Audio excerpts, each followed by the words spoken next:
tensions between Sunni, Shia, and Kurds. ISIS is using heavy extremist religious narratives in order to get people on their side. We say the reason why this happens is a general misunderstanding of what atheism is, of what secularism means. We say the only way to provide long-term help is to provide people with a counter-narrative that focuses on rationale, on atheism.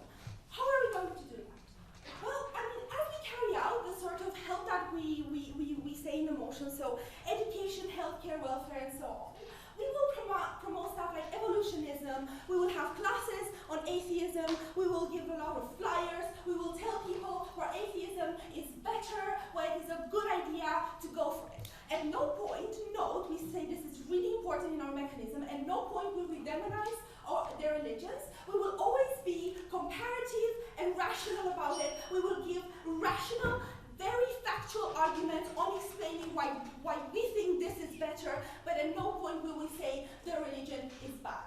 So, metric. We say this debate is about providing long-term stability in Iraq and eventually shifting Iraq to becoming a secular state. We say whoever in this debate proves that we think is going to be us, surprise, surprise, wins, right?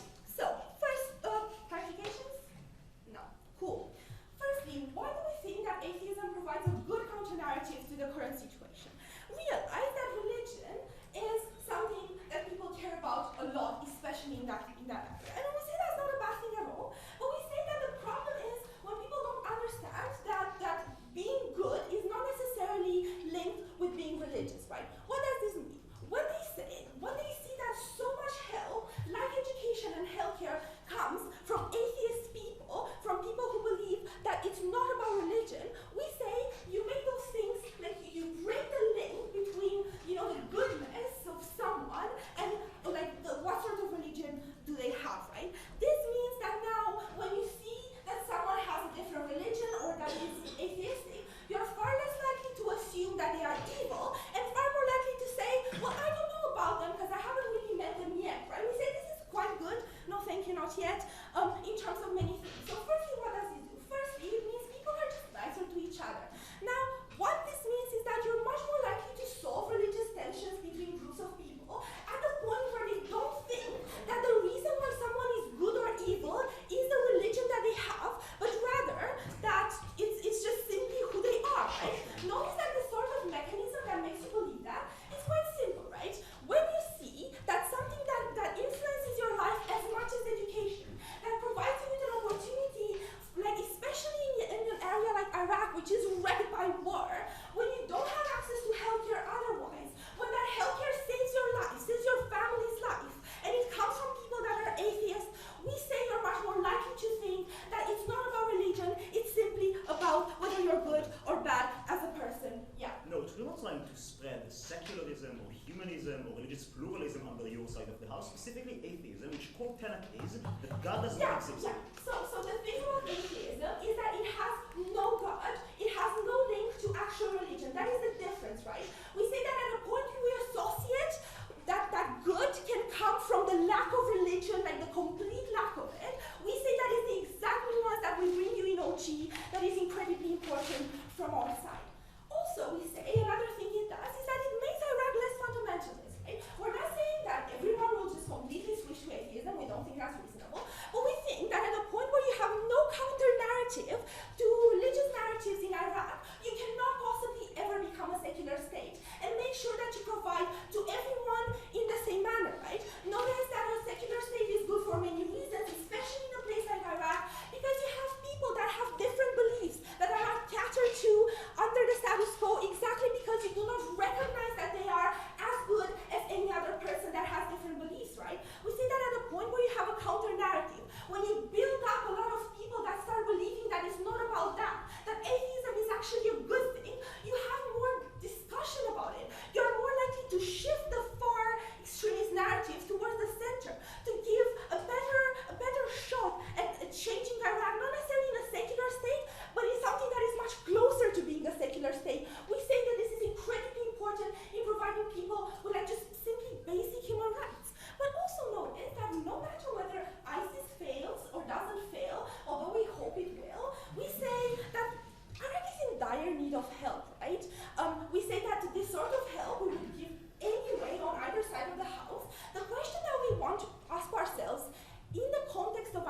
which is such a religiously divided place, is what is our stance on religion? We say that the stance on religion you should send is exactly this. We say that what this does is it helps it become more secular. Notice also that the only way to counter religious extremism on the long term is to make people less likely to believe in it.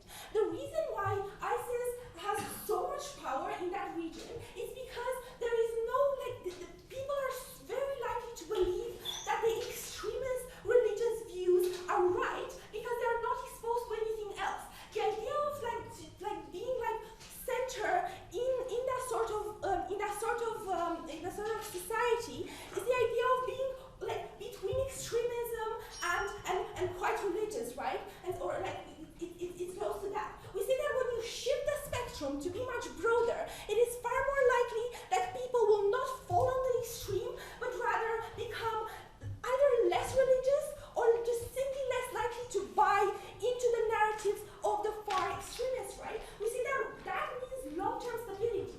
Notice that the help we provide short-term alleviation, but the extra thing in our mechanism about atheism provides long-term stability because it provides an actual pathway for Iraq to become less likely to, for people in Iraq to become less likely to buy into these sort of narratives. Now, just to preempt an idea from opposition, they will very likely say that this will be seen as imperialistic.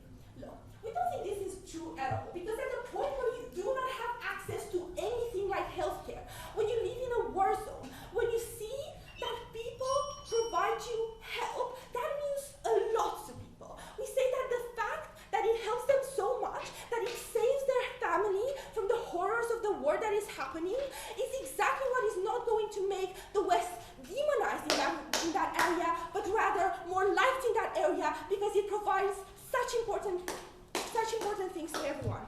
Very proud to propose.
Respected Chair, we think that the institutions of Iran are already weak, that what the government currently is proposing is going to weaken them even more. We think that we'll have, on a net basis, we'll have less people being willing to participate within the institutions, and I will try to portray you the picture of why we cannot afford to lose these people. Secondly, we'll see what happens when you entrench the primary identities for these people, which we think that the plan of the government does in terms of how important religion for these people are.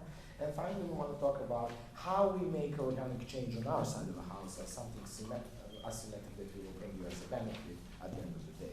Now, before that, a couple of points of rebuttal. Now, in order for the government team to prove that we have to deal with this problem, they would have to prove that somehow Islam is incompatible with today's concept of a nation state.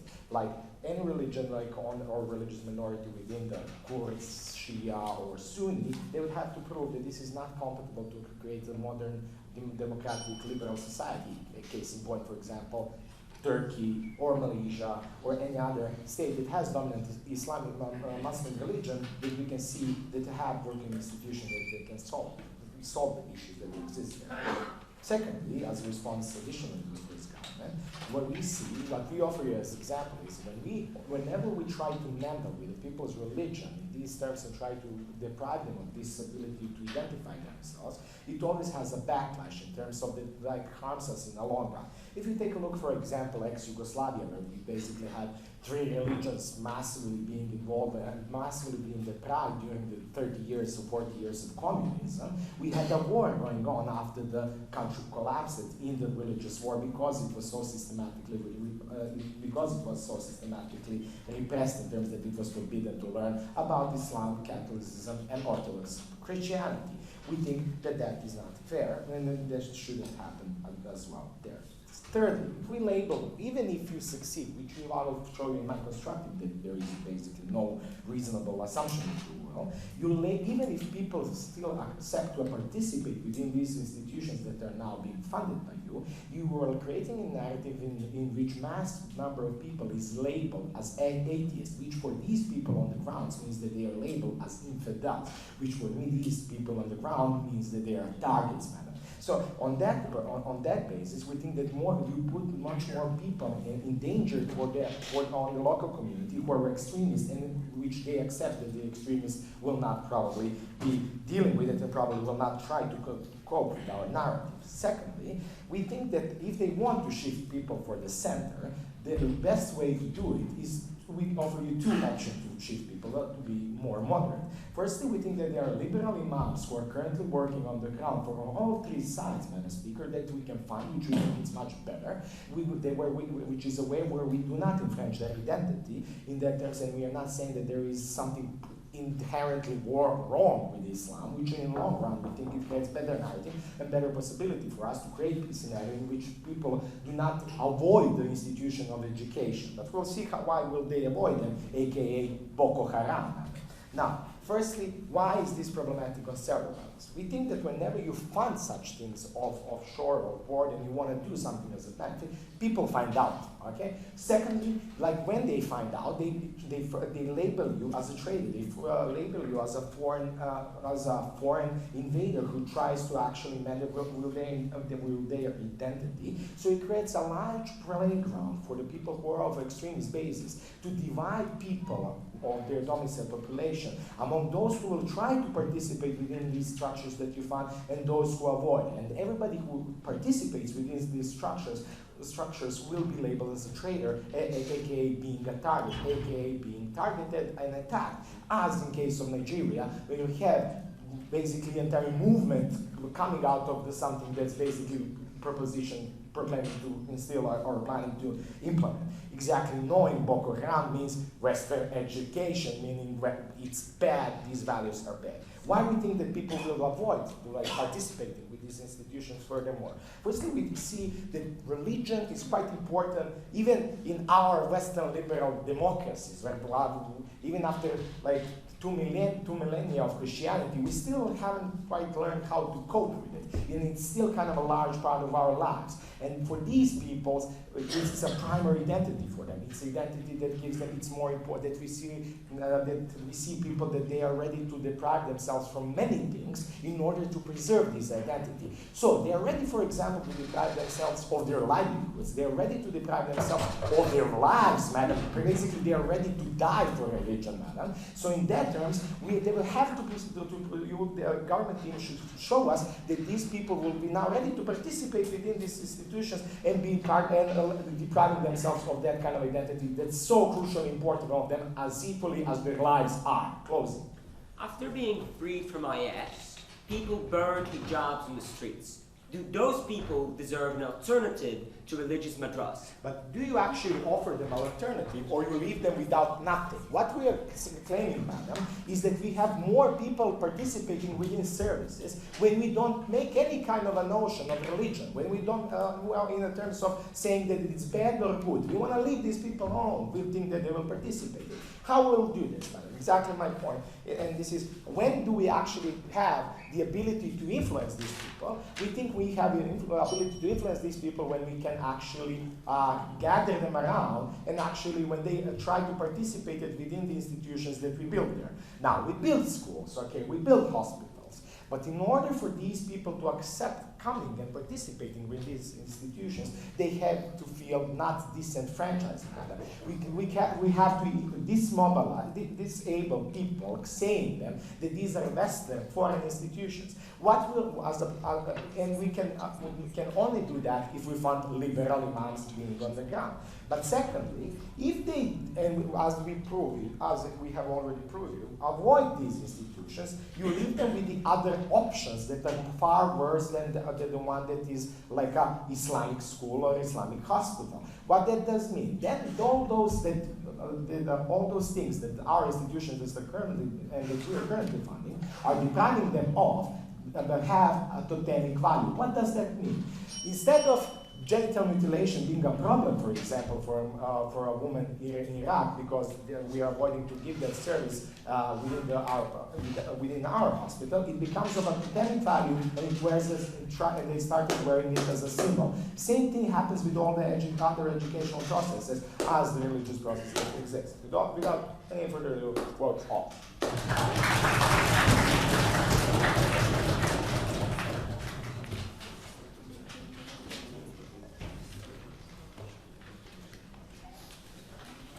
Okay, I thank the speakers for their speech and call upon the Deputy Prime Minister.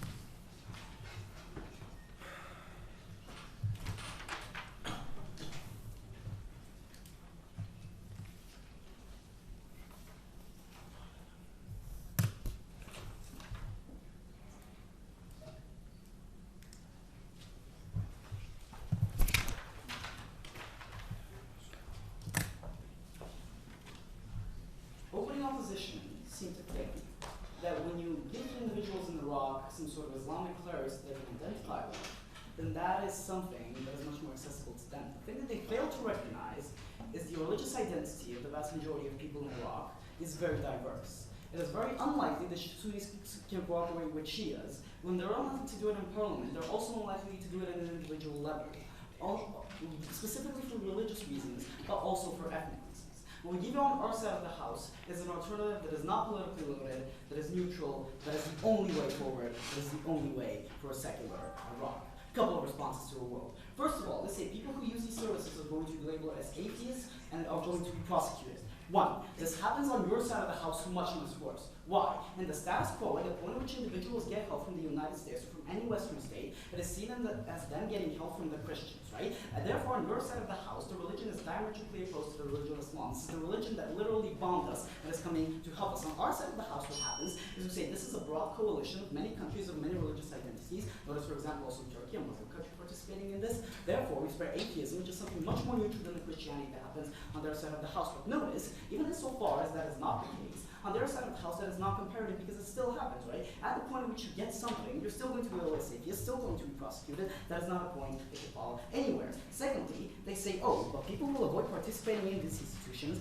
because they see them as not identifying with them. Look, I think it is offensive, borderline, to equate Boko Haram with the people of Iraq. I think it also doesn't recognize the nuance of that religiosity as a spectrum and that the people of Iraq are not all radicals. It is true that people identify with their religion, right? But in the vast majority of cases, they identify with it culturally. Notice that before the ethnic tensions, Iraq and Syria, before they became radicalized, were close to secular states, right? They had a lot of religious peace, and they were able to co-inhabit together. At the point at which religious identity became something that was central, that is the point where tensions started. But recognize that Iraqi civilians really need the help that we are offering them. Therefore, it is very unlikely that when you're given the choice between dying of hunger and getting the food of those people, you will choose to die of hunger, right? We say that is absolutely imaginary. Lastly, they say, oh, but in order for them to participate, they need to not feel disenfranchised. Two responses to this. One, recognize that on our side of the house in the long term, you get a new generation of individuals that are able to be enfranchised in the way that we want them.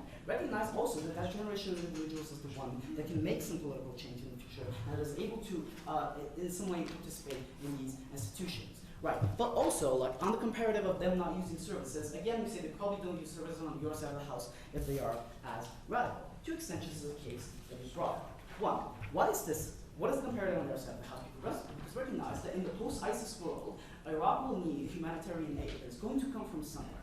At the point we refuse to give it or don't give it in the proper way, the actors that are going to give it are presumably going to be organizations from Saudi Arabia and Iran that have invested national interests in having religious tensions in Iraq because they have a national interest in keeping Iraq weak. That means that those states are far likely to fund institutions and mosques that are very, very conservative and very much on the different spectrums of the Islamic religion. But notice that internal ethnic tensions can be only solved at the point where there is something that connects individuals that is not necessarily related with their religious identity. Secondly, why is it specifically atheism in the Union? This is a response to CEO's point.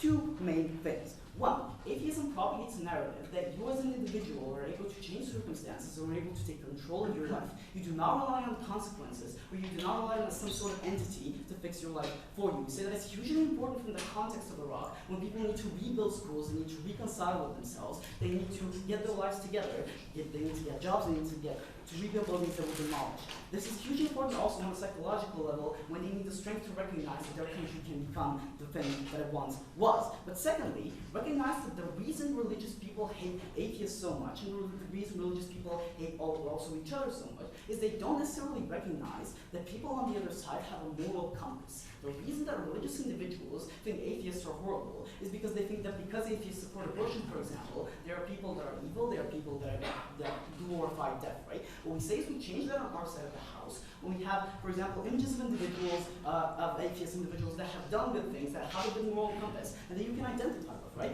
At the point in which you say that Bill Gates has donated billions, has provided billions with healthcare, with education, with syringes that have literally saved lives, then that means that he is someone who you can identify with on a more personal level. So, even if you're going to accept that atheism is actually motivational speaking for people to improve their life, why do you believe that after they're going to be atheists, they're going to be so much better in an area described by your own Prime Minister as so war-torn zone? So one, we say at the point at which that's going to happen is no longer to be the war-torn zone it happens to be in the status quo. We say ISIS is going to be here very soon. It has been getting weaker and weaker. But more importantly, recognize that those works on an individual level. At the point at which you as an individual are an atheist, presumably you become a target. But you become a target also on your side of the house when you accept that humanity is absolutely uncomparative. Long term, why is it this the only way to achieve reconciliation? Because notice that Sunni and Shia have diametrically opposed views on how the state should function. This is crucially important when it comes to the secularism movement that my partner brings. Because at the point at which you are an atheist, necessarily means that you believe in the separation of church and state. But also recognize that different religious identities, especially the conservative ones, have really different interpretations of what Islam is, of how the judiciary should work, of how things should be done within the state. That means that necessarily, when you have a rock that is so religiously and ethnically not homogenous, that means that at any point at which some party gets the power, then that means that necessarily the other group of people are going to be disenfranchised and not want to participate in institutions. Recognize the reason that ISIS exists is because Sunnis and Shias were unable to reconciliate, and people who were Shia were unable to identify with the institutions within Iraq that were preaching Sunni values. That happens on their side of the house. On our side of the house, atheism is seen as something neutral, something that has a moral compass, something that any single individual of that religion can identify with. But last, recognize that on their side of the house, even so far as you get some sort of funding and some sort of help, it is much, much less. Why? Because at the point in which you just fund things, that means that the US government funds this. On our side of the house, you get prominent atheist intellectuals funding these types of things. You get people like Stephen Hawking, you get people like Bill Gates actively participating in this sort of funding because they think that is the right thing to do. It is vastly important to remember in this debate that in the long term, Iraq needs to become a peaceful state. In the long term, in order to be able to identify with an individual that is ethnically different to you, you need to be able to recognize that he is also capable of good deeds. We only do that on our side of the house. I've never been prouder to propose.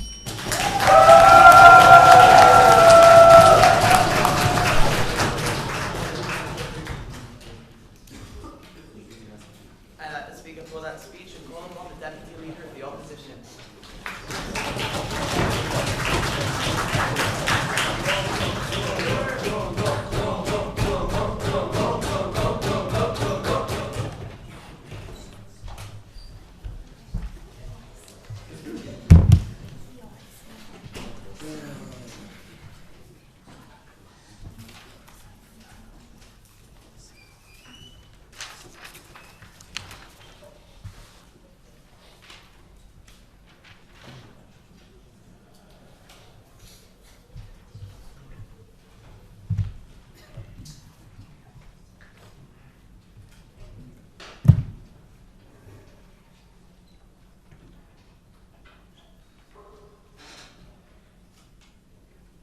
one new thing in the DLO speech, the new argument. We're going to claim that this is going to fund, like this is going to create political capital for radical imams, for ISIS, and for all other actors that have direct incentives to keep the Middle East divided and to keep it divided along religious lines in order to infuse sectarian violence to gather power and political foothold. Before that, crap ton of fun. One, opening government claims that their model is going to be rational and comparative. Well, newsflash, people living in Iraq are not debaters. Oftentimes, it's hard to perceive something as being comparatively rational if it directly denounces the very thing that your identity is comprised of. Oftentimes, they have different moral calculus, oftentimes different moral agency, and different philosophy. We believe it's preposterous from opening government to take a moral high ground and to presume that these people will engage us in a logical debate. Secondly, when it comes to long-term stability and somehow breaking this link with religion and violence, we tell you that simply being an atheist does not mean that you do not engage in violent behavior, does not mean that you still don't want oil, does not mean that you still don't want power and territory. Thirdly, when it comes to, like, atheism is by definition denouncing the existence of God. And by definition in Quran, if you denounce the existence of God, you are labeled as an infidel.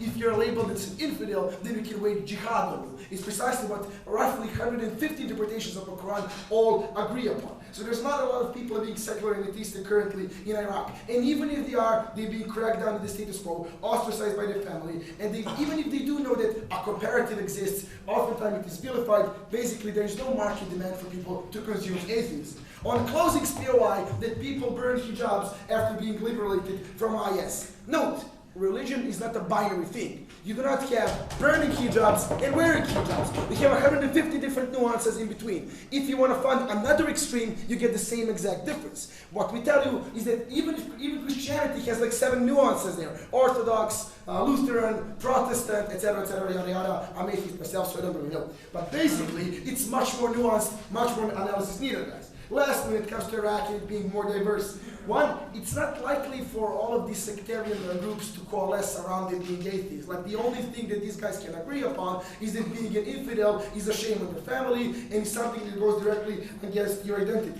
Like, even if they were once secular, religious sectarianism runs wild in the same manner that Khamenei ran wild in the 80s. Basically, we tell you, Basically, we tell you that they're still divided by religious lines because it's easy to rally people and pit them against one another when they have dogmatic beliefs. Lastly, it's much more likely for other actors in foreign financiers like Saudi Arabia and Qatar to fund radical Islams, to fund radical madrasas, to combat these things. And these specific actions are going to provoke them to do so, so we believe it's not going to be as successful. Lastly, we're not going to be handing out Tony Robbins motivational talks. Atheism is not tantamount to individualism. It doesn't mean that you can appropriate your identity if you're an atheist. People in Islam promote being a good Muslim if you're responsible for your actions and if you adhere to things that are written in the Quran. Now, context, no layer. Context. One, we tell you that oftentimes these people have been bombed by people from the rest of mixed religions and of mixed cultures. Like, the Western, most of them led by USA and UK, were oppressors and an occupational force that led to weak institutions and a disarray of their army, of the judiciary system, and of their educational system. This is precisely what incentivized, firstly, the rise of Al-Qaeda, secondly, of Jabhat al-Nusra, and thirdly, of the Daesh, or ISIL, ICE, or ISIS, whatever the hell you want to call it. So basically, if we label these subsidies with the same, or if we target with the same brush that we target the West with, people will not be incentivized to consume them. But secondly, specifically onto their identity, we tell that through participating in society, they define their identity by being a good Muslim, by adhering to notions that are written in the Quran. Right? Islam, it directly dictates moral agency, tells you what is good and what is bad. So we have societal pressure, local pressure, power pressure, traditional pressure, all of these logical fallacies that we do not use in debates, these people adhere to. Hence, as a part of their identity, it's much more likely for them to not try to consume the benefits of these institutions and to effectively rally against it. Basically, it's much, it creates a deterrence for these people to participate in these institutions because they're going to be labeled as traitors, like Chira already explained to you. But also, it's much more likely for them to equate education, healthcare, and welfare as being anti-identity in and of itself. Which is much more, it's less likely for them to accept developed notions coming from the West and to build on them in terms of research and development, specifically when it comes to healthcare, specifically when it comes, for instance, to blood donations and blood infusions. Lastly, on a comparative level, this, but Shira brings, no, it's much more likely for you to find existing liberal imams that appropriate their identity and then propagate and purvey a much more liberal version that is much more inclusive and is much more accepting. People are going to be more likely to eat it up because it is currently a part of their identity, and they can simply market it as a reinterpretation of the Quran and a reinterpretation of the notions that they already abide and live their lives in. If you attack people, Madam Chair, it's much more likely for them to denounce what you're saying if they believe it in a dogmatic manner and double down on their views and exacerbate their participation in the current pernicious status quo that opening army wants to fight. But now, the point of backlash, but before that, 50 seconds. If people are still divided by religious lines, on your side of the house, the despair of destruction is held by religion and imams. On our side of the house, they see atheism they see that atheism can become something humane. They can identify with that instead of religious conservatives. Right, so here's the first thing that's going to happen if you try to consume atheism. You're either going to get ostracized, killed, vilified, demonized, mocked, or deported from Iraq because you're either with us or against us. Now, recognizing that only Sith deal with absolutes, we also tell you that ISIS deals with absolutes as well. Firstly, the backlash one. Why do we tell you that this directly irks and the radicals currently on the ground to fight against the West even more because you take a portion of their power? This irks the Saudis to finance radical madrasas, but much more importantly, this irks the radical imams to try and gather a much more stronger foothold there. Why so? Because it's easy to rally and galvanize support by simply tapping into the past oppression and past vilification by Western people. You can use populism to gather strong support and to have more troops, which is tantamount to more power, raison d'etre of them. How so? Through past traditional history, they have much more influential mechanisms of dispersing information there. They already have local madrasas, they already have child and teach mechanisms where they go around the country and disperse radical Islam, their version of Islam that is most likely for people to consume. So it's more likely for them to know the people better, to know the ground better, to know how they think, to know how they act, and be much more persuasive, hence exacerbating the harms. But the last point here, and the impact of this backlash point, isn't solely on them gathering the much more power, but also turning on any liberal notion that currently exists, Madam Chair, in the Middle East, because it gets the target, the same part that West gets targeted, and it consumes some part of the power that these people want. For all of these reasons, this creates an incentive for them to effectively crowd out any liberalism that they have, double down on their values, and try to be even more extreme. For all of these reasons, we beg you to vote in a nuanced fashion for opening up.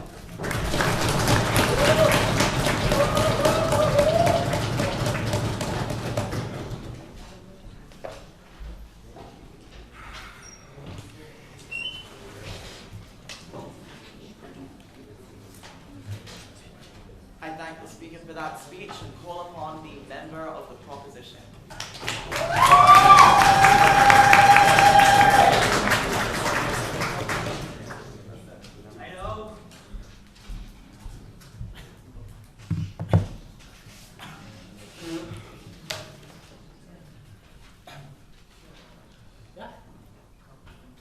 Dear panel, now it's not a burden to show that the whole curriculum from secular and all forms will evaporate. What we are going to show you is that these plays are going to be a massive step forward for a few of the most disadvantaged in society and generally going to force an important group in Iraqi politics. So that's going to be our attention. Firstly, I'm going to look far more nuanced and realistic at who's going to attend these places and why it's so very important. Secondly, I'm going to outline that it will form a safe space and a community builder for the most disadvantaged, and you know all the support network to go to, why that's so massively important. Now, the 2 points are developed without fit in. Firstly, EUDC tells us that people like there will be seen as infidels. 3 responses. Well, now that there will often be whole communities. For example, we'll put such like atheist center in the back direct town. It means most people from the town will be attending. It means that the community as a whole might be seen as infidels, but you don't suffer from microaggressions. But usually people directly engaging with you are there, they're engaging with them. Secondly, as we're going to outline, we think a vast amount of people that are already seen as infidels. It's important that they have a support network. We don't think a multi-comparative change will to them. Thirdly, this also is important, that's their choice, right? Because people are not idiots, they probably know that they're going to see these infidels, at the moment they're willing to stand from societal backlash, at the moment they're willing to stand up for whatever reason, if you again, right, and this why you should provide them, that's what we're going to show you. Then, why atheists, and we'll write more specifically if this is very constructive, but that's a general thing.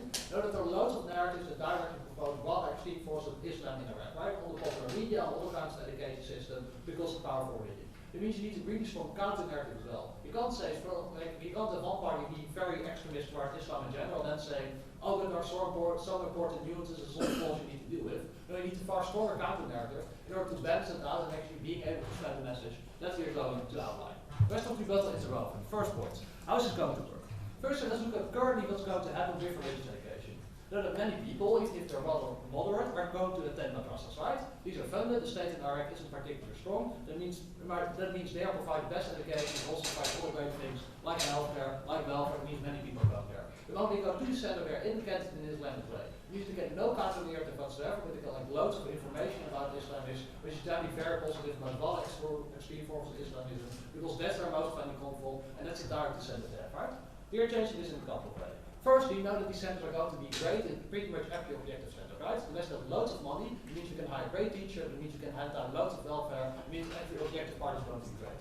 We think that unless you are very orthodox, you probably want the best education for your child, because you want the child to go to college. You also want the best healthcare for you at the moment you directly do healthcare. We currently see already that almost every Iraqi is attending US-funded hospitals with American doctors. Apparently, ideology isn't that strong for most people, but rather they care about more objective standards. We're amazing out of objective standards. It means many people are going to do this, while we're model people, we give them the choice. Why is this important? First, we think some of them actually will be atheists. They'll be convinced by the teaching there and believe this is the right way to run a country. We're going to outline why this is good in a second. But secondly, you think many people are going to be more. Secondly, you think more people are going to be relatively more moderate, right? The important thing is this: extremism is a pyramid. For example, all very extremist Islamic people pray 5 times a day. Not everyone who prays 5 times a day is an extremist, right? So you see, it's a pyramid which is starting certain. The most harmful aspects of religion, such as horrific treatment of minorities, such as direct violent ethnic tensions, are on the very extreme side of the spectrum. It means at the moment you get a couple of counter-narratives and a couple of strong arguments that make you doubt your belief, or you may convince you that they're more than all aspects, that's a massive thing already, because it makes it far less likely for you to radicalize your dedication after the religion. It means it's far less likely to horrible things in the name of the religion. That's a direct argument out of the house that many people will have because they're getting an incredibly important counter-narrative. But secondly, know that the currently atheists in Iraq, right? The reason we don't hear that much from them is because they're disenfranchised, because they don't have access to the education and they're generally deprived of resources. We are making those people incredibly powerful, right? Because they're giving the education. It means you can become a journalist, it means you can become a lawyer, it means you can actively take part in public discourse. It's a direct opportunity that you get on our own house. It might be a small group, but a group we directly care about. If Turkey shows us anything, is that a small amount of atheists can have massive influence on public discourse. Why is it specifically important? Now that probably we are going to target the things that are most harmful about religion. Like for example certain conflicts, like for example the most horrific treatment of minorities. At the moment you have a direct strong counterforce saying this is a bad thing, this is a thing that should not be happening, religion should back off here, it's a direct benefit on our side of the house. You get a strong force in Israeli, like in Iraqi discourse and in Iraqi politics. It's not something you get on our side of the house. It means it's far harder to give discourse and far harder to stimulate in a way where the most harmful aspects of religion are being toned down. I think that's a direct benefit. Further, specifically, areas feared from IS. You know what's right? It's all women throwing off the hijab, it's all men standing in the mirror. These people currently aren't too happy about Islam, because Islam has been used to oppress it in the most horrific way. Now this is incredibly vulnerable regions, because some people cooperate with IS, and generally speaking, there's not a lot of state infrastructure there. It means tensions and violence are incredibly likely to rise there. Why is these places then so incredibly important? We give them a direct alternative, right? They will be willing to go there because they don't have much other resources, but also because they've had experience with Islam. At the moment, we can give you this atheist narrative and take away the important dimension of their religion and moderate the message, and directly make sure we're saving many lives on the ground, but also provide them with very useful resources in a way opposition never can. I think that's a direct benefit on our side of the house. Lastly, know that all the moderate people and all the powerful people are going to be powerful people at the moment the attention to the Russians. They've got the view of the best education in the country, they've got the view of the most resources in the country. It makes it far easier to rise to an important place in your community, to become a community leader, to become an important journalist and politician. At the moment you get a couple of these people on key positions, it means Iraq as a whole is going to be far more moderate. That's a direct benefit. Clothing? So firstly, secularism and atheism are entitlement, we need more analysis. But secondly, even if you do have areas that are free of IS, you're simply going to have a target on the back for IS to destroy them. And also, why will people not go to radical madrasas rather than moderate madrasas? What incentive could you possibly have to go there? Okay, so I'm going to deal with the first one. But I would only have been relevant at the moment of the counterpart proposing center, right? The comparative is nothing on your side of the house, there's atheist schools on our side of the house. We think that's a direct benefit. Also explain why atheism is necessary because you need a strong counter-narrative. Then look at safe space and community building. Now that lots of people are incredibly disenfranchised. We're talking about sexual minorities, for example, about divorced women in certain parts of Iraq, they're incredibly disenfranchised. They can go to any network of people that kill them directly, simply because not being allowed to use it because they're seen as infidels, because they're seen as pariahs. And they also can't go to the government, because the government is particularly strong in Iraq, because the people on the ground in the place we are talking about often are quite Islamic as well, and give them no access to the state resources. I think these people are in a horrific situation. We are literally the only option left, because at the moment you have this AGS centers which are open and accepted to everyone. These people can get a healthcare, these people can get a welfare, that's important, but they also can get an education. It means they can sustain for themselves and they can become powerful. They can become a lawyer, they can become a journalist. Not only do we massively help those people, which is the most important in the debate, we also give them a powerful voice which can then be used to spread important stories to society. In the end, we don't think this will make Iraq perfect. We think it will make Iraq more moderate and get away a few of the most harmful aspects of extremism. We are happy to promote.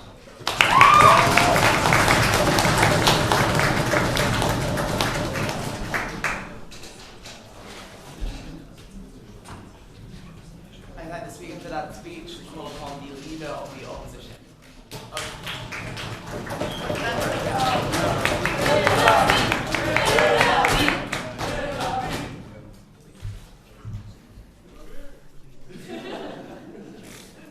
Tel Aviv.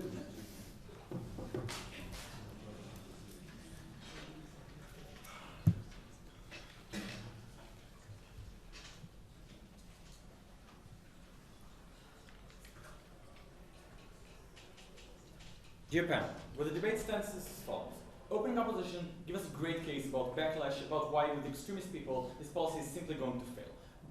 Governments tell us we need this long term and there is a chance in the long term for this to gain effectiveness. What we're going to do is two things. First of all, we're going to explain to you why in the places where it will work, it is likely to cause significantly more harms than it is good. Meaning, even if their policy works, it is a harmful, if they manage to make people atheists, it's likely to be a very harmful thing to do. Secondly, we're going to explain to you, finally, what is exactly the difference between being a secular and being an atheist, specifically from a religious standpoint. Before that, a few extraneous points about the previous. First, note their entire case relies on the premise that says if you show someone a very strong and radical counter-narrative, they are likely to fall somewhere in the middle, right? They're likely to become more moderate. We dispute this on several grounds.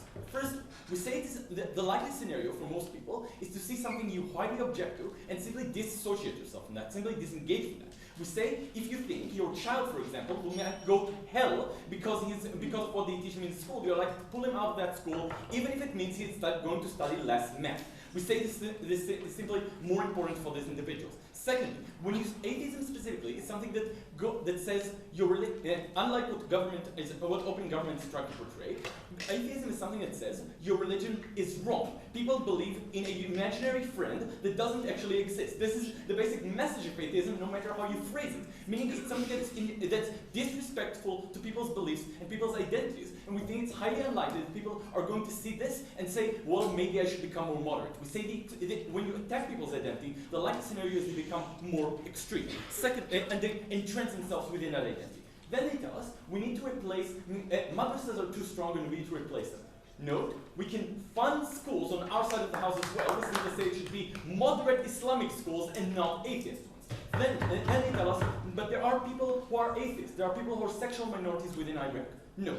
Open government tell us that Christian countries, Western countries, are considered as very bad actors within Iraq because they are the ones who bombed them. By associating atheists and associating sexual minorities within Iraq with the people who bombed you and destroyed your country, we're saying you make them significantly weaker within Iraqi discourse, you make them significantly weaker and more vulnerable to attacks. Then they tell us,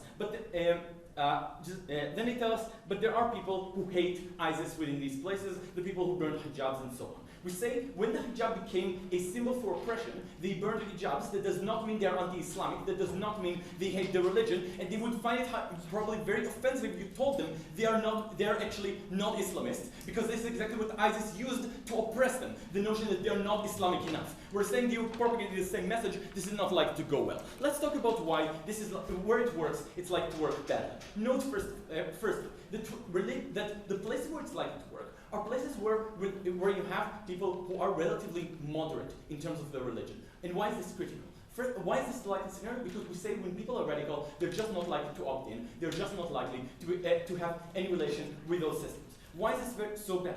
First, note that religion has very important societal functions within people's lives. The notion of psychological comfort, especially when zone, a place that was torn apart by war and by conflict for many years, that even if ISIS disappears, it's still likely, most people there are still likely to remain well below the global poverty line, and in a state whose infrastructure has been destroyed. The notion that there is a higher power guarding me, the notion that that my actions have a moral weight and that I can get to heaven where I'll be compensated for doing good things, for supporting my community and supporting my people around me, is something that's hugely beneficial, especially in places where the state is not able to enforce the laws, especially in places where it's very easy to focus on your own self-interest when nobody is watching. The notion that God is watching me is something that ensures social morality. And we're saying this is hugely influential for the entire Iraqi society. Wherever they make atheism prevalent, you make society less strong, less unified,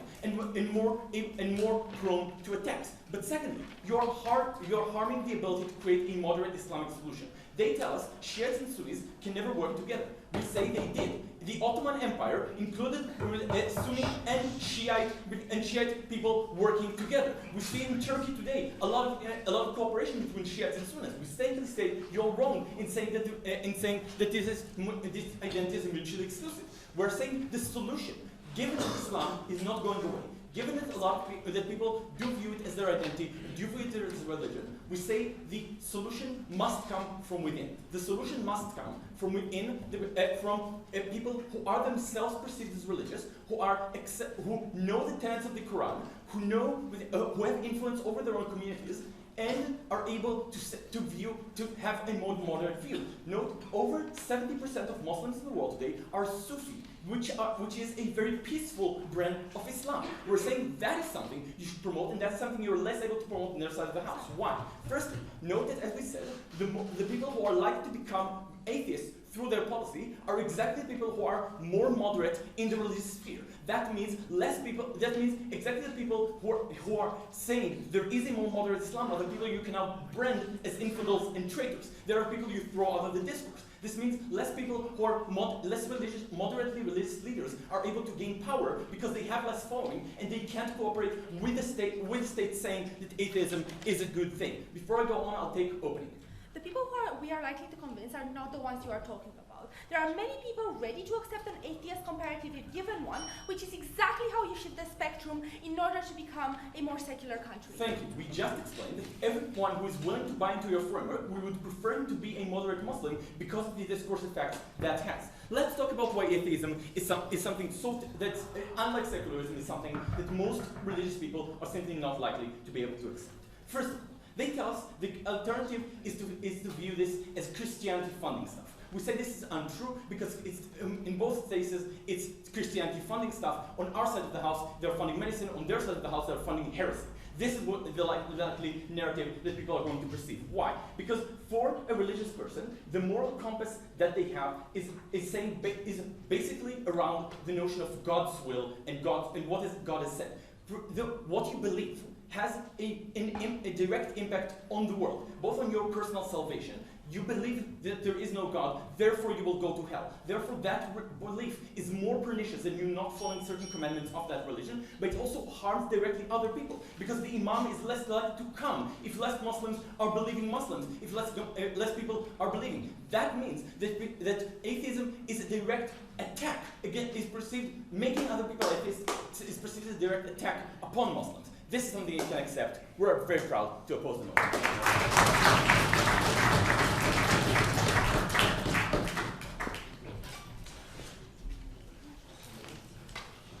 I'd like to speak in that speech and call upon the proposition when.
Their panel, Closing Opposition, unfortunately never deals with the ideas that Rule tells you why atheism is needed as a powerful force within the Iraqi community. Where we need some atheist people to tell the world, and Iraq in particular, how their views work. That you should and can question the existence of religion itself. Why only through having some atheists in there, why only through having some atheist power within that region, we can have people that become more moderate. No, we're not saying that everyone's becoming atheist immediately. We're not attacking Islam in that fundamental way. What we are doing is we're making people more moderate by asking questions, by making people think, by allowing critique, by allowing people that are not necessarily Islamitic to actually serve and work in that society and be less discriminated than before. In this speech, I'm going to first offer a large point of rebuttal on the opening opposition case about different forms of backlash. After that, I have 3 points of extraneous rebuttal to closing opposition, and then I'm going to talk about the safe spaces for the non-Muslims who are currently worst off in Iraq society, and about religious criticism and why that is so fundamentally important. So first of all, about that backlash. Just note that we think that both the bombing of these kinds of hospitals or terrorist attacks and increased rhetoric for radical Muslims are hugely uncomparative. We think that the 10,000 US soldiers that are still located in Baghdad are probably worse for these people than any healthcare that we provide them, right? We think that those things are far more important and give you all the rhetoric that you could possibly want. Anything that is added to that is so minor in comparison that we think that even though you can then also say, yeah, but they also give welfare, that's not going to make the US look worse. If anything, it's going to make them look better, right? So we don't think that backlash happens in that way. And the second thing that we get out of them is an idea, or the third thing, is about people becoming pariahs, right? That people would be discriminated within their own communities. First of all, as Rule tells you, we think that just many people are going to these places. They are going to be fantastic places, right? It means that if your entire village is going somewhere, well, we don't necessarily see you becoming a pariah in that village because everyone is going there. But even without that, we think that currently there are already people within those societies that are treated as pariahs. People that don't want or can't go to Islamic institutions. We think that it is equal for those people to then have a safe space, to then get that information, get that safety, than for anyone else. And lastly, we just do believe that this is their own choice. We think loads of communities aren't that terrible or that super extremist religious as opposition side wants you to believe, and won't actually spit you out the moment when you are in any way not fully Muslim, right? We think all of those communities are not likely to backlash in any meaningful way. And we had a last idea about them that, well, this rhetoric and this discourse, all of that won't work in Iraq because, you know, they aren't all debaters. But I believe that, yes, the Baghdad Debating Society didn't break to the open semis of worlds. We still think they exist, right? We still think there are millions of people in Iraq that are very smart. We think there are loads of universities there. We think there are fantastic institutions and loads of people that are quite moderate already that can become way more moderate under our side. No thanks. We have 3 ideas of closing opposition. Firstly, that the morality, the social morality that is enforced by God is watching, because there is no police force, is a really good thing. We fundamentally contest that, right? We think, yes, sometimes God is watching might be nice the moment when you don't steal candy. We think all of the other times when God is watching is used as an alternative to not punish someone that is doing awful things to women, to punish divorced women, or to do all of those other things that we don't like that happen in Iraq society. We think then God is watching is a terrible social morale. If anything, we don't like that. Worst case scenario for the government side, that's a wash. Then the second thing we get is that cooperation is incredibly important between Sunnis and Shiites. We agree. That's why Rue explains to you, which was unresponded to, that cooperation is more likely to happen the moment when you also have atheist rhetoric within that. Why? Because atheist rhetoric means that religion becomes fundamentally less important within that society. The moment when religion becomes less important within society, we think it's less likely to cause fundamental problems in those things. Then lastly, we get this idea about people not going to these schools because, well, you would go to hell the moment when you get these you get these ideas. We think that's just not true. We think that most people within Iraq are not that fundamental. I think that many people do care more about their religion, their math skills, or their economic skills, or their welfare, or their healthcare than anything else, right? We think there might be some really extremist people that wouldn't want to go to these places. Fine, then they don't go. But all of those other people can, and we offer better services to them, and we offer better rhetoric to them. And lastly, the idea about disrespectfulness.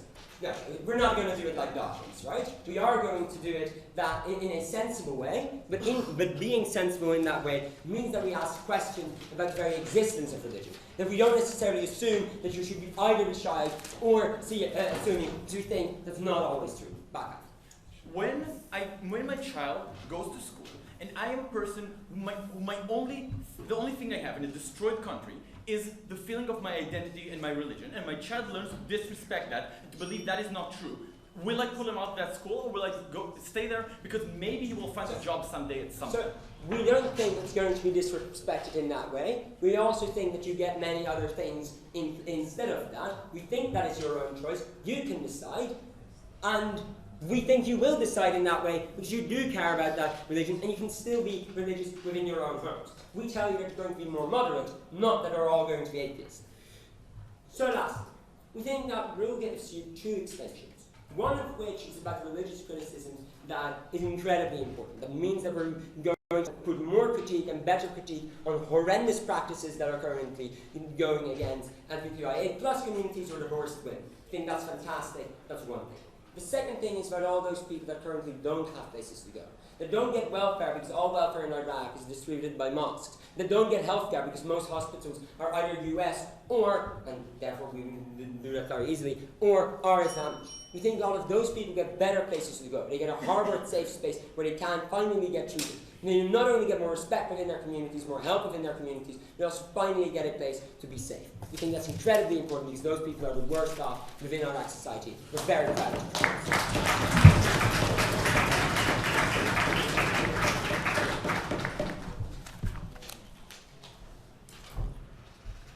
And then the speaker for that speech, now I'd like to finally call upon the opposition to win.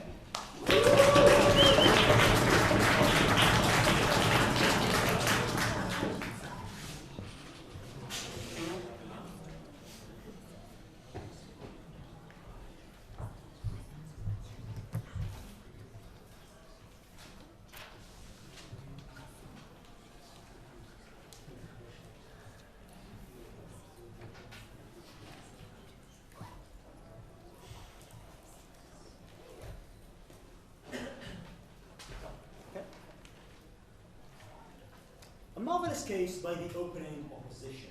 Backlash. People are not going to opt in to the institutions of the states. Here are the challenges that they get from the government.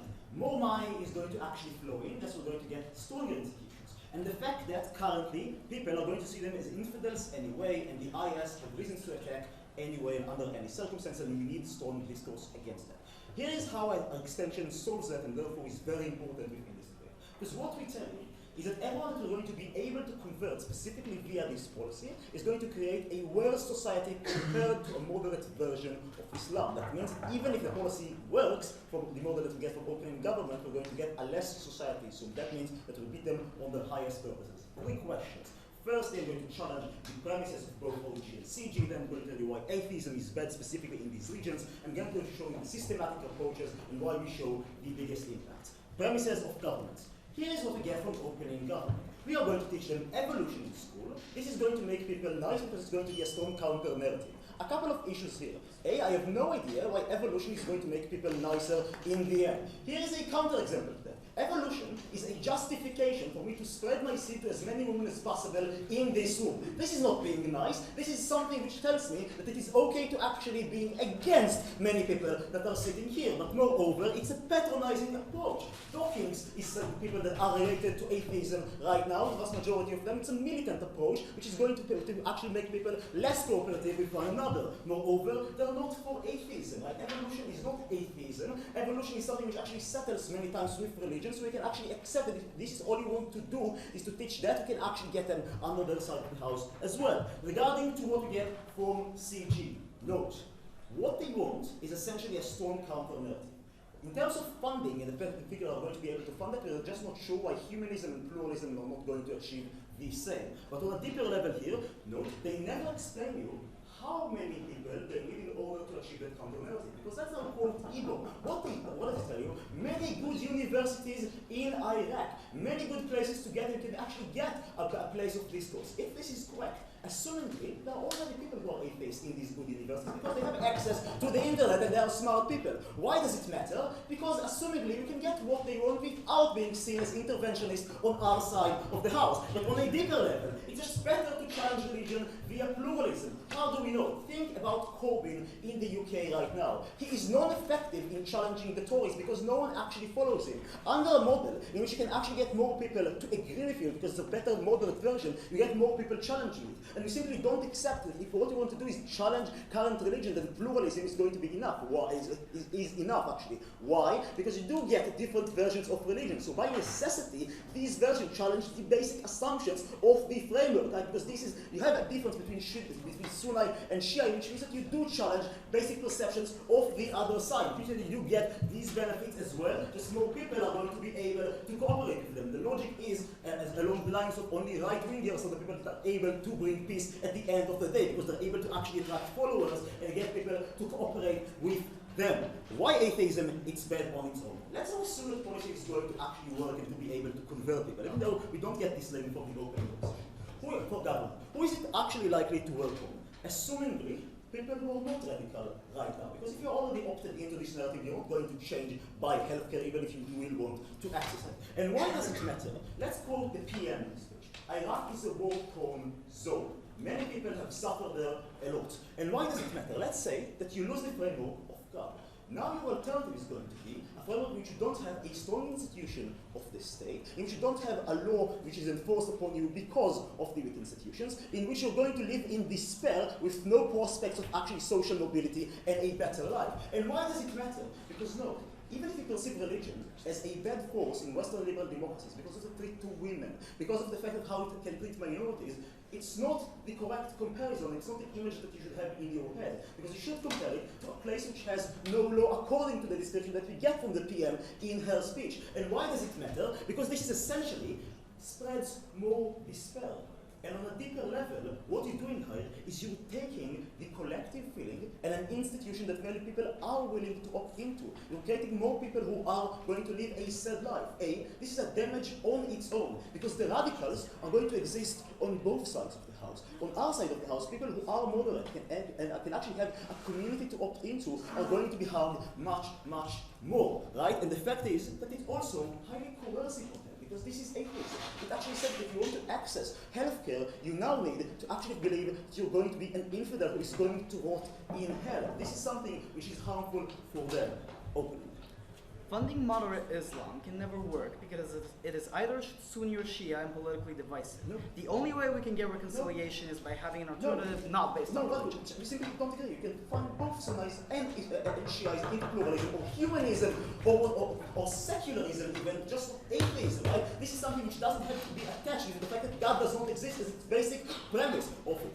Why does it matter? A note, because more money flowing in, the fact that people get more motivation simply becomes reversed. Because even if you accept these cases, if you believe this is going to be bad, if more money is going to flow into it, it's actually going to be even worse. So the more effective the policy is, the worse it's going to become. But moreover, no vegetarian extension and no response was offered on a systematic level now. Moderate Islams are going to be necessarily have to oppose what we're going to do here, right? Because we're going to take a stance against it. And that matters, because now you're going to take a community which is organized and turn it against the state. This is something which has the greatest impact here. Why? Because the only communities which are organized in some of these regions are going to tell their own people, we cannot follow and we cannot trust the central government. It's not a random attack of the IS, as the opening opposition tell you, which close the government tell they're going to have incentives anyway to label people as infidels in order to gain power. This is an active policy which is going to divide upon a community which is functional within the state and actually turn it against it in order to make sure that its followers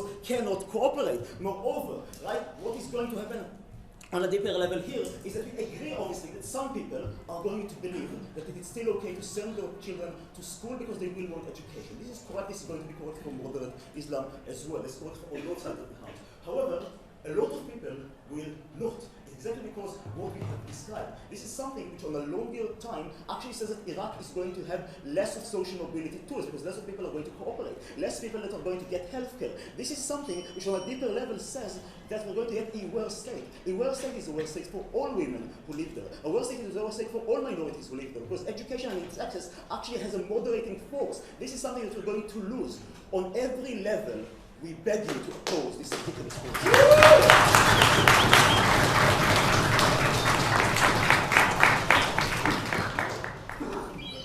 I thank the speaker for that speech. We would like to offer a round of applause for all speakers in an excellent way.